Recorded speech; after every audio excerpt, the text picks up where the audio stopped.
ஆவின் பெண் ஊழியர் பலி விவகாரத்தில் ஒருவர் கைது செய்யப்பட்ட செய்தியை நாம் பார்த்து கொண்டிருக்கிறோம். செய்தியாளர் பாலாஜி இணைகிறார். பாலாஜி, பெண் ஊழியர் எவ்வாறு மரணமடைந்தார், என்ன காரணம், யார் கைது செய்யப்பட்டிருக்காங்க, சுருக்கமாக உங்களுடைய தகவல்களை பதிவு செய்யுங்க.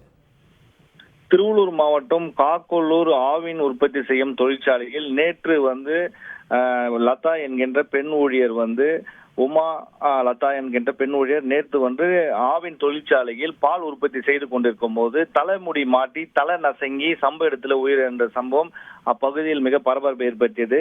அதனைத் தொடர்ந்து இன்று அந்த காக்கலூர் ஆவின் தொழிற்சாலையில் சிந்துஜா ஒப்பந்த நிறுவனத்தின் கீழ் பணிபுரிந்து வருபவர் இந்த உமாலதா என்ற இந்த ஊழியர். ஆகியனால் அந்த சிந்துஜா ஒப்பந்த நிறுவனத்தின் பணியாற்றி வரும் மேற்பார்வையாளர் வருண்குமார் என்பவர் அவர் அலட்சிய போக்கால் தான் இந்த உயிர் பலி ஏற்பட்டிருக்கிறது என்று கண்டித்து வருண்குமாரை கைது செய்து திருவள்ளூர் தாலுகா காவலர்கள் கைது செய்து தற்போது நீதிமன்றத்தில் ஆஜர்படுத்தி சிறையில் அடைத்துள்ளனர்.